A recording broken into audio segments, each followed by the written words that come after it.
Hello legend, स्वागत है आप सभी का अपने यूट्यूब चैनल द सोसाइटी में।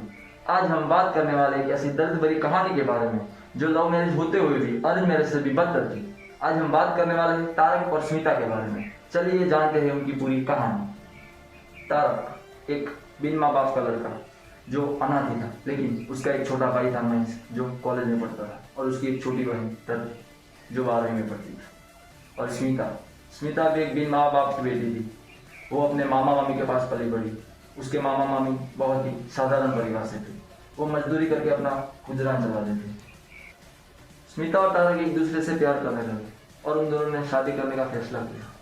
स्मिता ने यह बात जाकर अपने मामा मामी को बताई, लेकिन उसके मामा मामी ने उसको मना कर दिया कि नहीं, तारक तुम्हारे लिए सही लड़का नहीं। अपने मामा मामी के मना करने के बाद भी स्मिता ने तारक से शादी, और इसका अंजाम स्मिता को बहुत ही भारी। स्मिता तारक के इस क्रूर, इस नशेड़ीपन से, उसके स्वभाव से बहुत ही अनजान थी। न जाने स्मिता पर तारक का प्यार का कैसा भूत सवार था। वो तारक के स्वभाव को जान नहीं पाती। एक दिन स्मिता किसी लड़के से बात कर रही थी, तभी तारक ने स्मिता के बालों को खींचा और पीटते हुए बोला, आखिर कौन था वो शख्स? क्या वो तुम्हारा आशिक था? स्मिता गिड़गिड़ाते रोते हुए बोले, नहीं तारक, प्लीज छोड़ दो मुझे, मैं उस शख्स को नहीं जानती। तारक ने स्मिता को ऐसा पीटा कि स्मिता का दम घुट गया। वो चीखती रही, चिल्लाती रही, तारक प्लीज मुझे छोड़ दो, लेकिन न जाने तारक पर कैसा भूत सवार था। वो स्मिता को पीटता रहा, कभी हाथों से, कभी लाठी से, तो कभी बेल्ट से। स्मिता की चीख की आवाज इतना जोर जोर से था कि मोहल्ले के सारे लोग अपने घर से बाहर आ गए, और वो भी देख रहे थे। और बाजू में बैठी उसकी छोटी बहन धरती और हॉल में बैठा उसका भाई महेश, ये भी सुन ही सकते थे। किसी में इतनी हिम्मत नहीं थी कि वो जाके तारक को रोक, क्योंकि तारक से सब डरते थे। तारक के घर के पीछे रहता था कॉलेज स्टूडेंट धीरज। घर के सामने रहती थी 103 साल बूढ़ी अम्मा शांता मौसी, और उनके घर में बगल में रहता था पेंटर कांतीलाल। तकरीबन 1 साल तक स्मिता पर अत्याचार चलता रहा।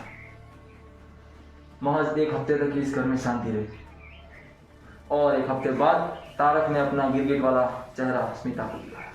अगर स्मिता किसी से बात कर ले, स्मिता कुछ भी रह ले, तो तारक से ये देखा नहीं जाता था, और वो दारू पीकर नशे की हालत में आकर स्मिता को पीटता रहता था। एक दिन स्मिता रसोई बना रही, तभी उसकी ननद धरती और उसका देवर महेश उसके पास आए और बोले, भाभी आप अपने घर क्यों नहीं चले जाते?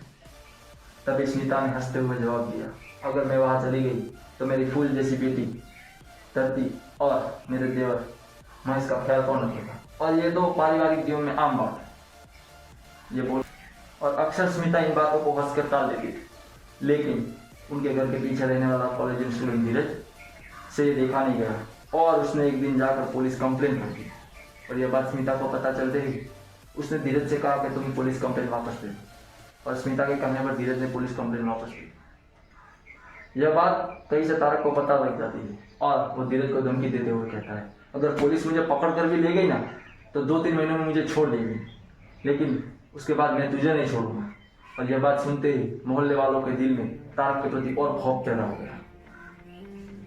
आखिर इस 6 मकानों के मोहल्ले में दुर्योधन जैसे तारक की हैवानियत से, द्रौपदी जैसी स्मिता को बचाने इस कलयुग में आएगा कोई श्री कृष्ण? एक शाम की बात है, तकरीबन शाम के 6 बजे महेश अपने दोस्तों के साथ पार्टी में गया। स्मिता और उसकी ननद दोनों सब्जी लेने बाहर गए। उन्होंने घर का दरवाजा सिर्फ बाहर से बंद ही किया था, और तारक नशे की हालत में घर में दूध पड़ा था। स्मिता और धरती तकरीबन शाम के 7:30 बजे घर आए। उन्होंने घर की लाइटें ऑन की, और वो क्या देखते हैं, सर से अलग की हुई तारक की लाश। और ये देखते ही स्मिता और धरती के पैरों तले जमीन खिसक, और वो जोर जोर से रोते हुए चिल्लाने लगे। और उनकी चिल्लाती हुई आवाज को सुनकर मोहल्ले के सारे लोग इकट्ठा हुए लोगों के चेहरे पर दुख से ज्यादा खुशी थी, क्योंकि सीता जैसी स्मिता को आखिरकार तारक जैसे राम के चंगुल से आजादी मिली थी। लेकिन सब लोग सिर्फ दिखावे के लिए अपने चेहरे पर शौक का मुखौटा लिए खड़े थे। भीड़ में इकट्ठा हुए लोगों को बस एक ही सवाल था, आखिर तारक को किसने मारा तारक को? ना तो तारक कोई पॉलिटिशियन था, ना ही कोई करोड़पति था, और ना ही था कोई गैंगस्टर। भीड़ में इकट्ठा हुए लोगों खुद से ही सवाल करके खुद से ही जवाब ढूंढने की कोशिश कर रहे थे। आखिर कौन मार सकता है तारक को? किसने की तारक की हत्या? भीड़ में इकट्ठा हुए लोगों में से एक ने पुलिस कॉल किया और कंप्लेन कर दी। तभी पुलिस इंस्पेक्टर अपनी पूरी टीम के साथ इस मोहल्ले में हाजिर हो गई और उनके आते ही सब सन्नाटा छा गया। भीड़ में हो रही हलचल एकदम से शांत हो गई। पुलिस इंस्पेक्टर और उसकी टीम आते ही भीड़ में उनके लिए नया रास्ता हो। इंस्पेक्टर ने स्मिता, धरती और महेश पूछताछ के लिए और उनसे पूछा कि तारक की मौत है उस वक्त तुम कहाँ थे?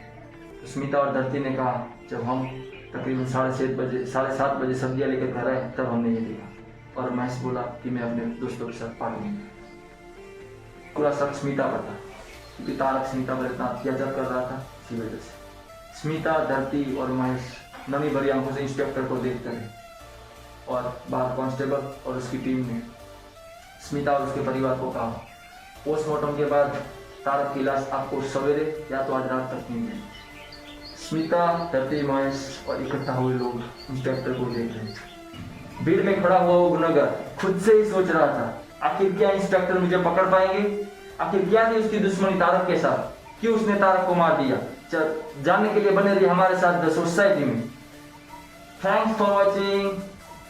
तारक के गुनहगार को जानने के लिए बने रहिए हमारे साथ। मिलते हैं अगले पार्ट में।